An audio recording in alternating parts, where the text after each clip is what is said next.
In a world that never stops talking, there's power in silence.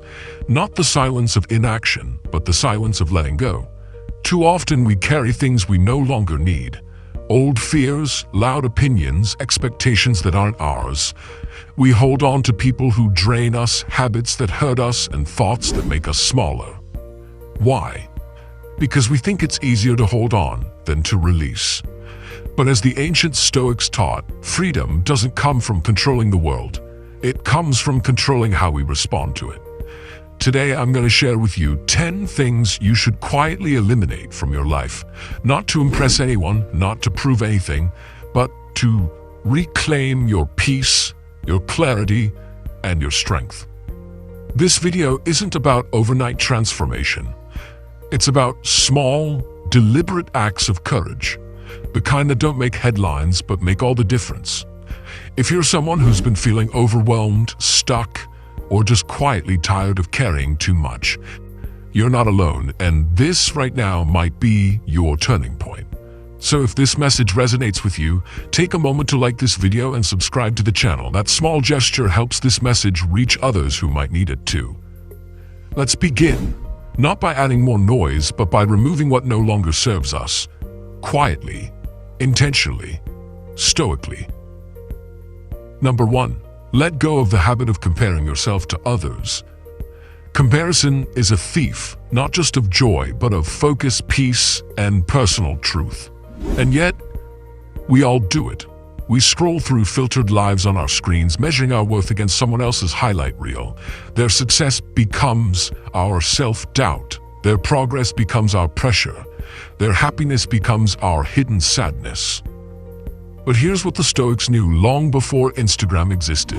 The only life you are truly responsible for mastering is your own. Seneca once said, "A man is unhappy, though he reigns the world, if he does not reign himself."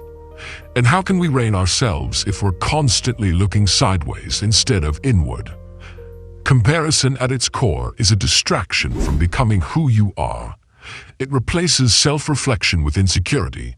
It robs you of the patience required for personal growth. It convinces you that you're falling behind on a path that was never even yours. In the modern world, comparison is amplified by algorithms, marketing, and the illusion of speed. You see someone get rich at 25 and wonder why you're not there. You see someone in perfect shape and start doubting your worth. But what if I told you this isn't a race? What if I told you you're not behind, you're just on your own route? The Stoics believed that virtue was the only true measure of a good life, not fame, not wealth, not public praise. Epictetus said, "Don't explain your philosophy, embody it." That means live your truth without apology. Define your own version of success without imitation, and celebrate your progress even if no one else sees it. So how do we stop comparing? Not by pretending we don't notice others, but by consciously returning to our center. Every time you feel comparison creeping in, ask yourself, is this path even mine? Am I building a life I want, or chasing one that looks good? Would I trade everything I have to be this other person entirely? The answer is almost always no, because your journey is unique, your timing is divine, and your value isn't determined by how fast you arrive.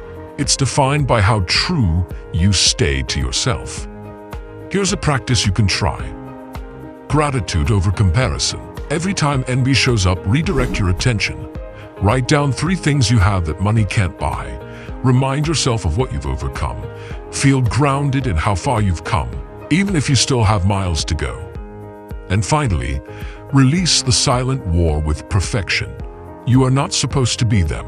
You are not even supposed to be the perfect version of yourself. You are supposed to be real, growing, and awake in your own life. So let this be your permission to admire others without envying them, to pursue growth without racing, to walk your path with your pace, your pain, and your power. Because when you stop comparing, you start becoming. Number 2, let go of the need to always be right. In a world where everyone wants to be heard, few people are truly listening. And why? Because we're all too busy trying to be right. We correct, we debate, We interrupt, sometimes not out of truth, but out of ego. But here's a Stoic truth that might humble you. Being right is often far less valuable than being wise. Epictetus once said, "It is impossible for a man to learn what he thinks he already knows." And this is the danger of always needing to be right. It stops you from growing. It makes every conversation a battlefield. It turns relationships into competitions. And worst of all, it chains your peace to someone else's opinion. Think about it. How many times have you walked away from a disagreement feeling like you won, but also feeling tired, disconnected, or misunderstood? That's not victory. That's your ego tricking you into thinking that dominance equals clarity. But the Stoics remind us, true strength lies in restraint, in choosing understanding over ego, in prioritizing peace over pride. In today's world, filled with comment sections, heated debates, and constant noise, the ability to say, "I don't know," or "you may be right," has become a superpower.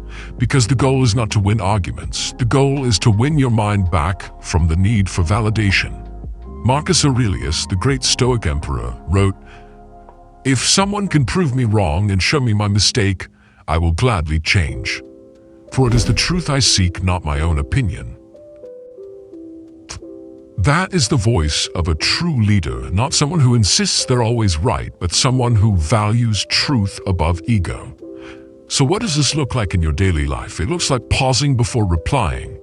It looks like listening to understand, not to respond. It looks like asking yourself, is this about truth, or is this about me feeling superior? Let go of the performance. You don't need to know everything. You don't need the last word. You don't need to change someone's mind to validate your own. Because the truth is, most people don't change their minds when you argue. They change when they feel heard. And you offer that gift, not by overpowering, but by being present.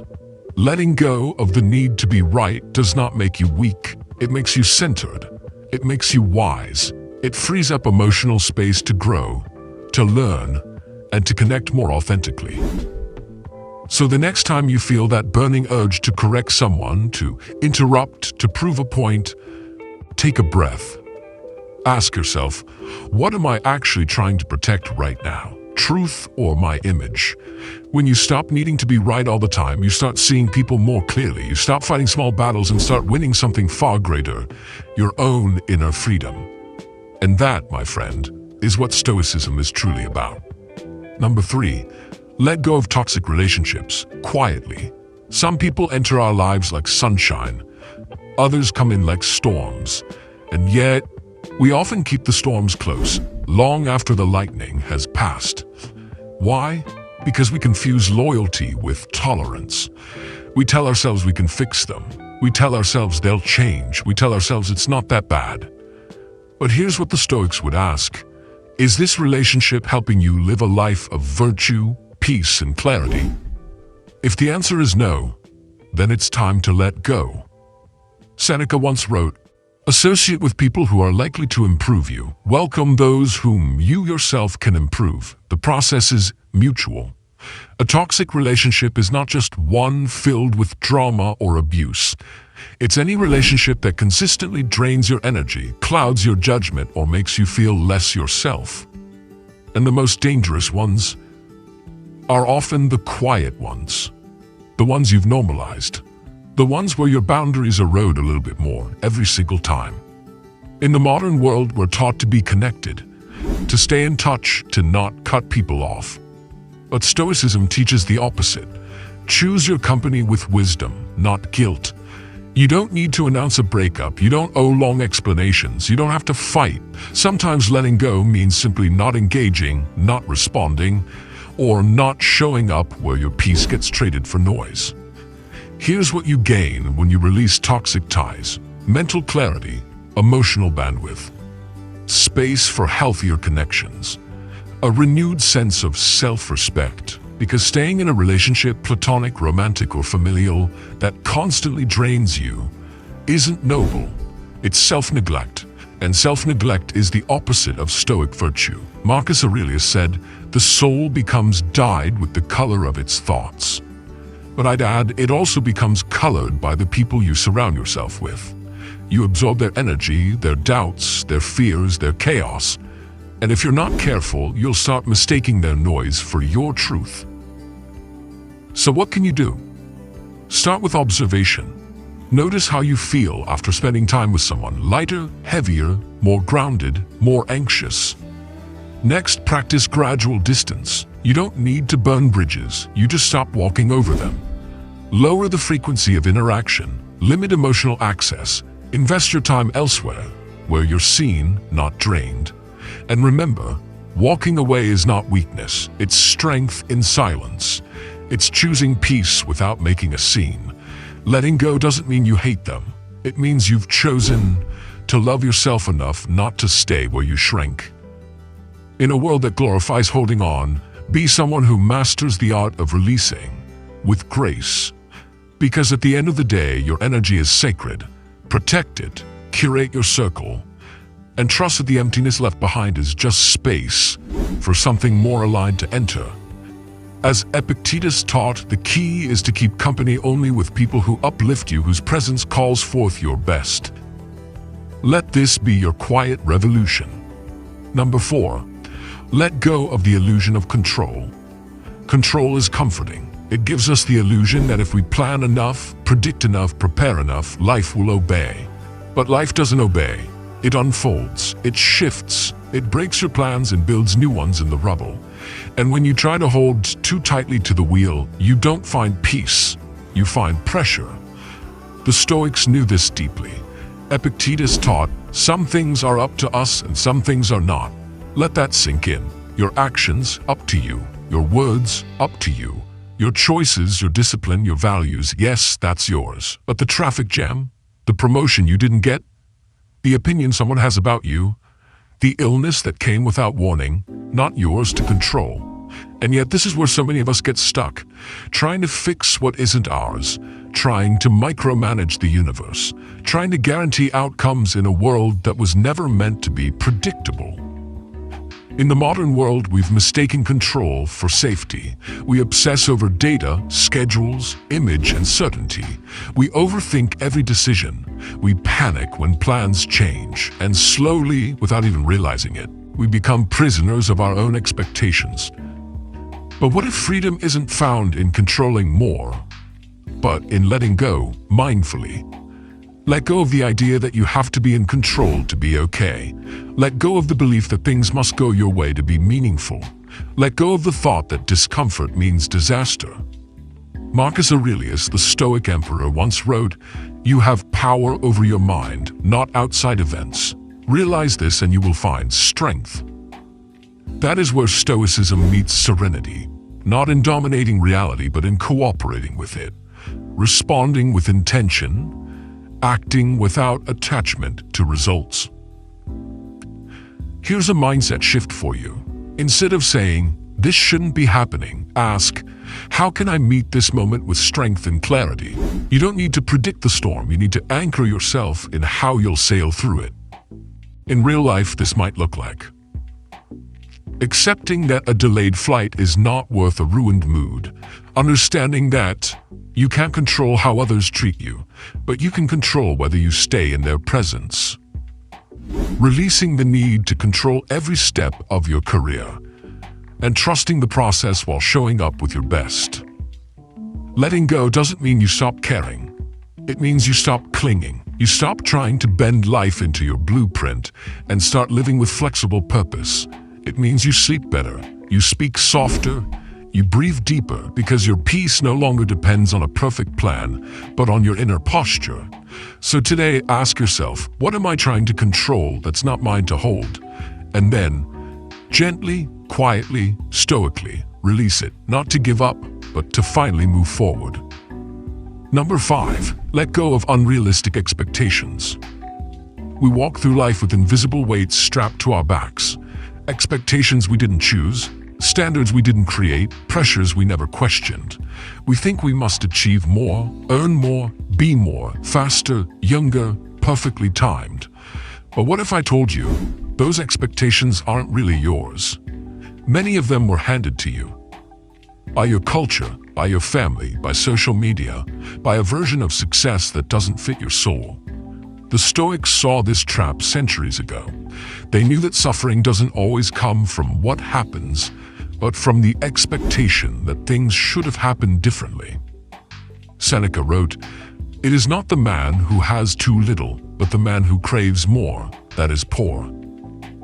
In the modern world, our craving takes shape in expectations. I should be further by now. I should have more followers, more money, more clarity. I should have figured it all out. But Stoicism asks, who told you that? And more importantly, why are you still believing them? Expectations create tension. They make you feel behind in a race that no one is actually running. They turn goals into burdens. They make every detour feel like failure. But what if you gave yourself permission to rewrite the rules? Let go of the timeline someone else built for your life. Let go of the pressure to always be progressing. Let go of the belief that your value is measured in visible milestones. Marcus Aurelius reminds us, almost nothing material is needed for a happy life for he who has understood existence. And that includes the material expectations we place on our journey. Because here's the truth, progress is not always visible. Sometimes growth is silent, sometimes it looks like rest, sometimes it feels like standing still when in fact you're healing from the inside out. In everyday life, here's how you apply this. Instead of saying, I should be here by now, ask, what's the lesson where I am? Instead of comparing your path, ask, am I living in alignment with my values? And instead of forcing things to happen, ask, what can I do today with intention, without pressure? Letting go of unrealistic expectations doesn't mean giving up on excellence. It means redefining what excellence means for you. It means slowing down to reconnect with what actually matters, not what just looks impressive. It means being kind to yourself in moments of uncertainty and trusting that you don't need to rush, because life is not a test you have to pass on time. So today, release one expectation that's been weighing you down. Maybe it's the perfect body, the perfect job, the perfect relationship. Whatever it is, drop it, not out of weakness, but out of wisdom. You are not behind, you are not broken, you are simply becoming, and that takes time. As Epictetus said, freedom is the only worthy goal in life. It is won by disregarding things that lie beyond our control, and one of those things is how quickly others think you should bloom. Number 6, let go of the noise, digital and mental. There's a storm we rarely see, not in the sky, but in our pockets, our screens, and our minds. The constant buzzing, the endless notifications, the never-ending scroll of information, opinions, trends, and noise. We live in an age where silence is rare, and as a result, clarity is even rarer. The Stoics didn't have smartphones, but they deeply understood this one truth. Peace is impossible when the mind is overcrowded. Epictetus said, "We are not disturbed by things, but by the views we take of things." In today's terms, it's not the world that's overwhelming us. It's the way we've allowed our attention to be hijacked. Let's be honest, how many moments of your day are truly yours? How often do you sit in quiet thought without reaching for a screen? How often do you hear your own voice without it being drowned by everyone else's? The modern world rewards speed, reaction, and opinion, but Stoicism invites something rarer, stillness. Not passivity, but presence. Not silence out of avoidance, but silence out of strength.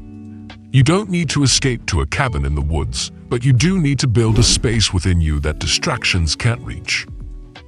Here's where it begins. Let go of digital noise. Unfollow what doesn't inspire.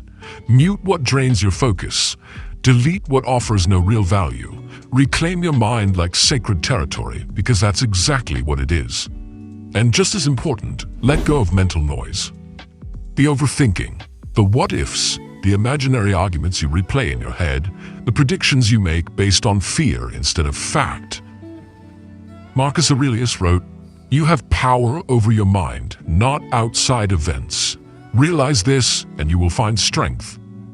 That means You're not a slave to every thought that enters your mind. You are the gatekeeper. You decide what stays and what passes through. Here's a practical practice. Set boundaries with your devices.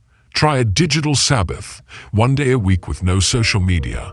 Turn off non-essential notifications. Let your phone serve you, not the other way around. Then go deeper. Start your mornings without a screen.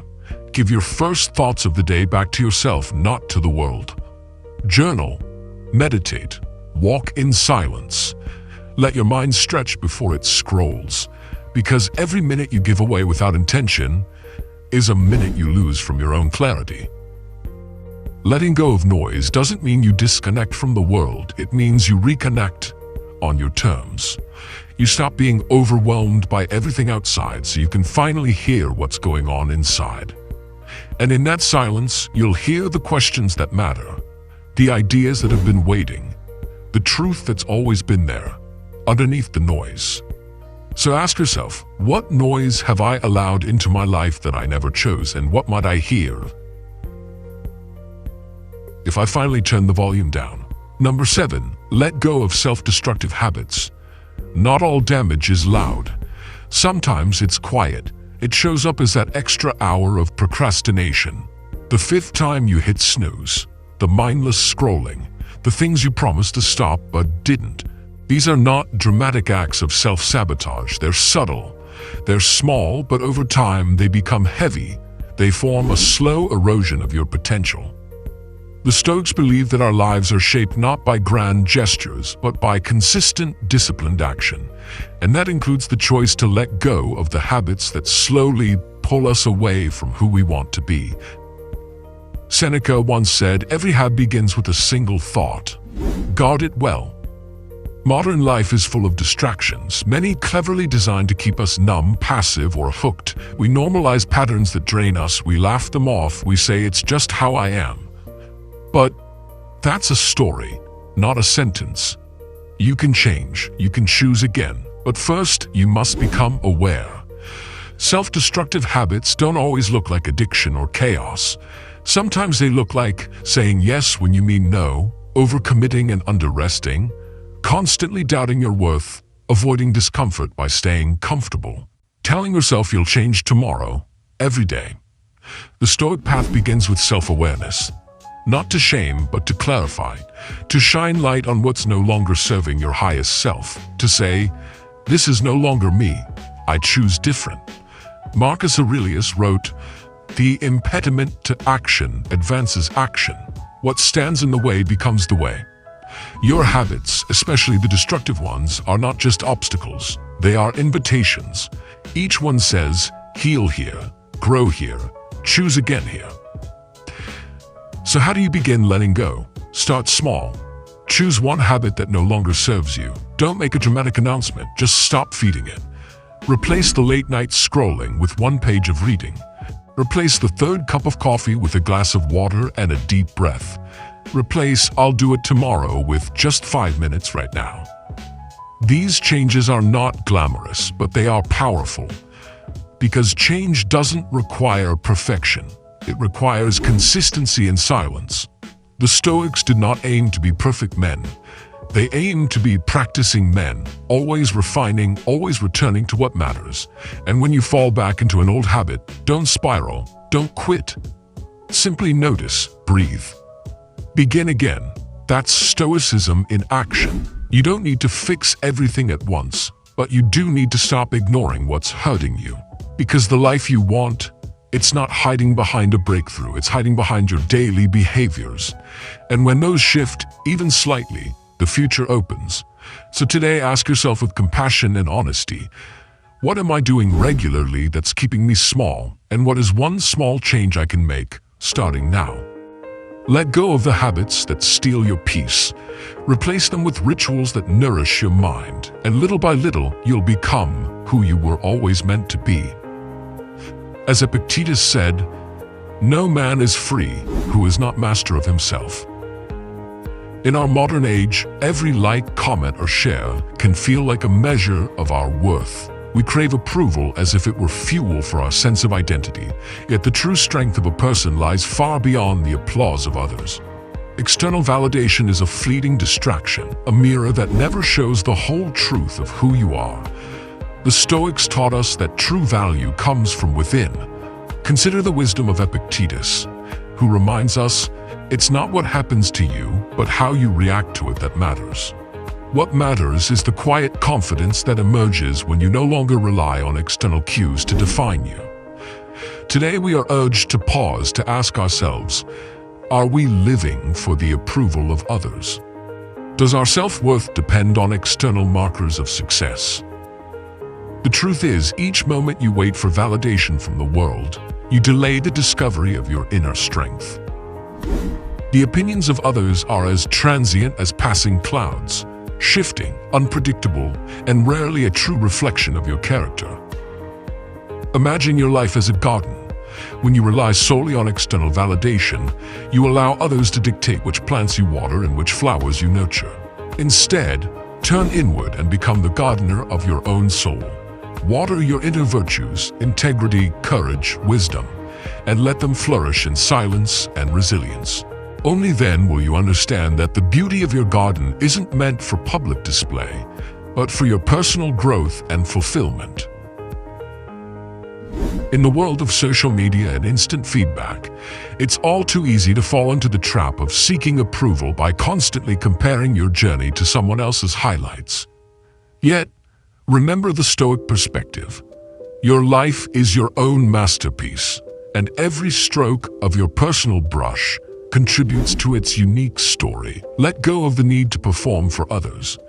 Instead, focus on the art of living authentically. When you stop chasing validation, you stop the endless cycle of comparison and self-doubt. You become free to build meaningful relationships based on real connection rather than superficial approval. Practice this. Each time you catch yourself seeking praise, pause, take a deep breath, and remind yourself that your worth is inherent, not granted by others. This small moment of awareness is the first step toward true independence. Consider this practical action. Commit to one day a week where you refrain from checking your digital devices for external feedback.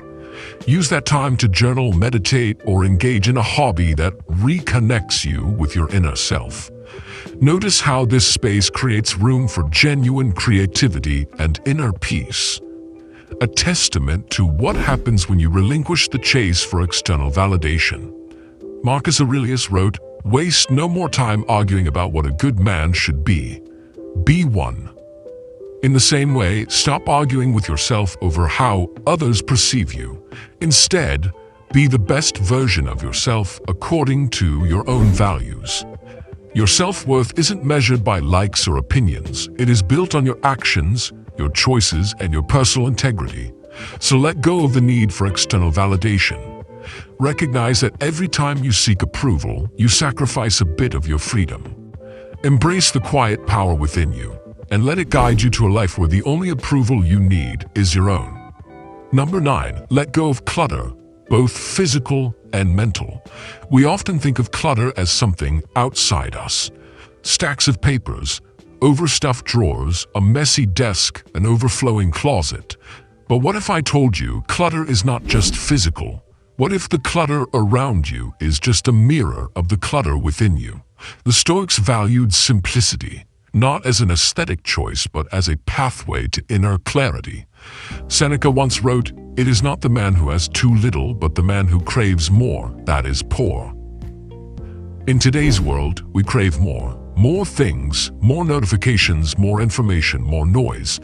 But with every more we add, we lose a piece of peace. Our minds become just like our homes, crowded, chaotic, and full of what no longer serves us.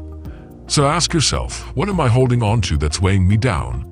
What objects, commitments, or thoughts are filling my space, but draining my energy? Clutter isn't just untidiness. Clutter is delayed decisions. It's unspoken emotions. It's things you don't want to confront. So you store them in corners and call it someday. The Stoic mindset invites us to let go, not out of deprivation, but out of intention. Not because things are bad, but because peace is better. Here's the truth. When your space is crowded, your mind becomes reactive. You feel distracted, overwhelmed, and out of control. But when you create room, physically and mentally, you invite clarity. And clarity is where self-awareness begins. Let's make this real. Physically, start with your desk. Clear it down to essentials. Open that drawer you've avoided. Let go of what you haven't used in a year. Give away things that carry guilt, but no longer hold value. Each item you release is a decision reclaimed. Each space you free is energy returned to you. Mentally, journal out the thoughts you've been avoiding. Remove to-do list items that don't align with your values. Stop replaying the same old stories that no longer define you. The more space you create outside, the more room you create inside for new thoughts, better habits, and deeper presence. Marcus Aurelius said, if you seek tranquility, do less or do what's essential, and do it with less distraction. That's not minimalism. That's Stoic clarity in action. In the modern world, we are taught to accumulate, to prove we've succeeded, to feel secure, to keep up. But you don't need more to be more. You need less of what doesn't matter so you can make space for what truly does. Here's a practice to try. Each week, choose one space to simplify. Each day, choose one thought to release. Every time you let go of something small, you reclaim a piece of your power. Because freedom isn't always found in escape. Sometimes it's found in organizing the space you already live in and choosing to no longer carry what you never needed in the first place. So today, don't just clean your room, clear your mind. Clear your calendar, clear your spirit. Let go of the clutter inside and out and watch how light your life begins to feel. Number 10, let go of the pressure to be someone you're not. From the moment we're born, the world starts handing us masks. Be polite, be strong, be successful, beautiful, productive. We try them on, we wear them well, until one day we forget who we are underneath. In the modern world, image is currency. We're told to brand ourselves, filter ourselves, market ourselves. And slowly, subtly, we trade authenticity for approval. But here's the Stoic truth. The self you pretend to be will never bring you peace. Only the self you truly are can do that. Epictetus said, first say to yourself what you would be, and then do what you have to do. This is a call not to create a persona, but to return to your essence. Because you were not meant to live a copy-pasted life.